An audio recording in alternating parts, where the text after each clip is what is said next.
তাহলে এটা থেকে বাঁচা অনেকটা টাফ হয়ে যায়। কারণ ট্যাঙ্ক স্লিপ যদি সিরিয়াস পর্যায়ে যায়, গাড়ির এতটাই আনব্যালেন্স হয়ে যায়, আপনি যদি এটা চাইলেও আনতে নিয়ন্ত্রণ আনতে পারবেন না। তাই যখন সিরিয়াস পর্যায়ে যাওয়ার আগেই আপনার আগ মুহূর্তে কিছুক্ষণ সময় থাকবে, ওই সময়টুকুর মধ্যে আপনাকে নিয়ন্ত্রণে আনতে হবে। আর ট্যাঙ্ক স্লিপটা অহরহ হয় বাংলাদেশের মধ্যে। যদি আপনি এইসব বাইক নিয়ে যদি আপনি মাওয়া ভাঙ্গা 300 ফিটের মতো রাস্তা যান, তাহলে ভাই বিশ্বাস করেন বিভিন্ন রকমের বিভিন্নভাবে আপনার ট্যাঙ্ক স্লিপটা হতে পারে। আপনি তো জানলেন এখন ট্যাঙ্ক স্লিপ জানতে হবে আপনার ট্যাঙ্ক স্লিপটা কী। ট্যাঙ্ক স্লিপটা হলো আপনার বাইকে যখন গতি, আপনার বাইকের ব্যালেন্স, সামনে হ্যান্ডেলটা যখন ডিসব্যালেন্স হয়ে ভয়ঙ্কর রূপে কাঁপন্বিত হয়, মানে ভয়ঙ্কর কম্পন সৃষ্টি করে, আপনার হ্যান্ডেলটা প্রচুর জিগজ্যাগ করতেছে, এই আপনি রাখতে পারতেছেন অনেক। এটা আরও মারাত্মক পর্যায়ে গেলে পুরো গাড়ি পুরো গেদি, মানে পুরো এই যে আপনার হ্যান্ডেলটা পুরো এদিক ওদিক হয়ে যায়, মানে একটা ডানাস্তে অবস্থা, কিন্তু একটা ভয়ঙ্কর অবস্থা। যারা এই অভিজ্ঞতার শিকার হয়েছে ভাই, তাদের তাদের যারা বেঁচে আসছে তারা অনেক কষ্ট করে স্কিলের সাথে, এবং পর্যাপ্ত অভ্যাস ছিল, স্কিল ছিল, এই জন্যই তারা বাঁচতে পারছে। এই জন্য আপনার আমার যদি আমরা অ্যাজ এ নর্মাল রাইডার, আমরা কিন্তু আমাদের জন্য স্কিলটা তৈরি করা অনেকটা টাফ হয়ে যাবে। তারপরেও কিছু নিয়ম কানুন আছে যেগুলো মানলে আপনারা এদিকে বাঁচতে পারবেন। তাই আমরা এখন আগে জেনে নিই কি কেন ট্যাঙ্ক স্লিপটা হয়। সর্বপ্রথম এবং সর্বপ্রধান যে কারণটা সেটা হলো গতি। হ্যাঁ ভাই, গতি যদি নিয়ন্ত্রণ না করেন, যে অনেক ধরনের ক্ষতি হয় গতির কারণেই। আপনি গতিটা নিয়ন্ত্রণে রাখার চেষ্টা করবেন। গতির কারণে, মানে অতিরিক্ত গতির কারণে কিন্তু ট্যাঙ্ক স্লিপটা হয়, এটা মূল কারণ ভাই। তারপরে হলো রাস্তার মধ্যে, যেটা সেকেন্ড পয়েন্ট, রাস্তার মধ্যে আপনার ছোটো ছোটো ইট পাথর থাকে, এরকম সোজা রাস্তার মধ্যে ইট পাথর, অথবা রাস্তার মধ্যে এরকম দাগ দেওয়া থাকে, দাগের মধ্যে যখন বৃষ্টি বা পানি পড়ে সেটা ভিজে পিছলা হয়ে যায়, ওটার মধ্যে পড়লেও ট্যাঙ্ক স্লিপ হয়ে যায়। 3 নাম্বার পয়েন্ট, নিজস্ব কিছু ভুলের কারণে কিন্তু ট্যাঙ্ক স্লিপ হয়। এটা খুবই গুরুত্বপূর্ণ, একটু খেয়াল করে শুনবেন। সেটা হলো আপনার হ্যান্ডেল কীভাবে ধরি।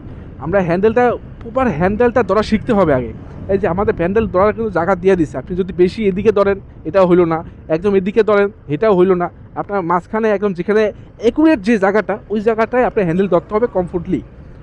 সেকেন্ড, বাইকে অতিরিক্ত তেল বললে, আপনি মনে করেন আপনার তেলের ক্যাপাসিটি 13 লিটার, আপনি 13 লিটার বেশি ভরা যায়, কিন্তু বাইকে 14 লিটার পর্যন্ত, 15 লিটার পর্যন্ত ভরা যায় 13 লিটার ক্যাপাসিটি থাকলে। আপনি ফুল ট্যাঙ্কি লোড দিলেন, গাড়িটা একটু বেশি সামনের দিকে ওয়েট বেড়ে গেল, আর একটু ওয়েট বেড়ে গেল, এই জন্য আপনার ট্যাঙ্কিতে যখন তেলটা থাকবে তখন একটু এদিক ওদিক নাড়াচড়া করে, ওই সময় কিন্তু বাতাসের সাথে তারা মিলাতে পারে না। এতে বেশিরভাগ গতিতে উঠলে এই সমস্যাটা দেখা যায়, ট্যাঙ্কিতে ফুল ট্যাঙ্কি থাকলে এই সমস্যাটা হয়। এবং আরও অনেক কাহিনী আছে। গতিতে যাচ্ছেন, সামনে হঠাৎ করে একটা ছোট্ট আইল্যান্ড আসলো, আপনি ভাবলেন কি করবো না করবো, মাইরেই দেয়, কী হবে আর হবে। ওই মারতে গিয়ে আপনার সামনের চাকাটা একটু হাওয়ার দিকে উঠে গেল, গাড়িটা ডিসব্যালেন্স হয়ে গেল সামনের হ্যান্ডেলটা, যেই কারণে ট্যাঙ্ক স্লিপটা হয়ে যায়। ট্যাঙ্ক স্লিপ হওয়ার আরও অনেক কারণ আছে। গার্নেসার ঠিকমতো চেক না করলে, আপনার গার্নেসার বলতে বল রেসার, এই যে এখানে যে থাকে বল রেসারটা, বেয়ারিং টাইপের যেটা, ওটা যদি আপনি ঠিকমতো চেক না করেন ঠিক আছে কি না, ওরকম পর্যাপ্ত ঠিক আছে কি না, যদি নষ্ট হয়ে যায় তাহলে ওখান থেকেও ট্যাঙ্ক স্লিপ হওয়ার সম্ভাবনা থাকে। আর এরকম অনেক কাহিনী আছে, আমি ওগুলো বললাম না। তার বেসিক কারণটা আমি বলে দিই, সবচেয়ে প্রধান যে কারণটা সেটা হলো গতি, অতিরিক্ত গতি। এখন আমরা আপনাকে বলবো কীভাবে ট্যাঙ্ক স্লিপটা নিয়ন্ত্রণে আনবেন। সর্বপ্রথম এবং সর্বপ্রধান কাজ গতি নিয়ন্ত্রণ। হ্যাঁ ভাই, গতি নিয়ন্ত্রণ রাখতে হবে। গতি নিয়ন্ত্রণ ছাড়া আপনি ট্যাঙ্ক স্লিপটা পরিহার করতে পারবেন না। সেকেন্ড,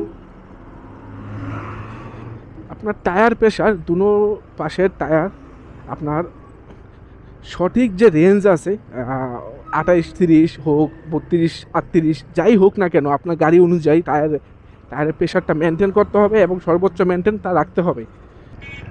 থার্ড হলো, যদি ট্যাঙ্ক স্লিপ কোনো কারণে হয়েও যায়, তাহলে আপনার চেষ্টা করতে হবে ইঞ্জিন ব্রেকের মাধ্যমে টানা। কোনোভাবেই ক্লাচ ধরা যাবে না, বারবার বলছি, কোনোভাবেও ক্লাচ ধরা যাবে না। যদি ক্লাচ ধরে ফেলেন তাহলে গাড়িটা ফ্রি হয়ে যাবে, তৎক্ষণাৎ একটা বিপজ্জনক সংখ্যা থেকে যাবে। তাই ভুলেও ক্লাচ ধরবে না যদিও কোনোদিন ট্যাঙ্ক স্লিপ হয় আপনার।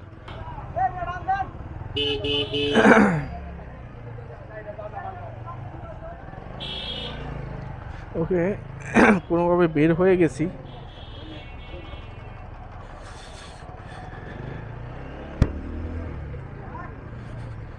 এই ছিল ট্যাঙ্ক স্লিপের গল্প আর সকল কাহিনী। আশা করি ভালো লাগবে আপনাদের। আর এরকম ইনফরমেটিভ ভিডিও অল টাইম পেতে আমার ফেসবুক পেজ এবং ইউটিউব চ্যানেল সাবস্ক্রাইব করে ফেলুন এবং ফলো দিয়ে রাখুন hyper rabbit official Facebook page. আসসালামু আলাইকুম।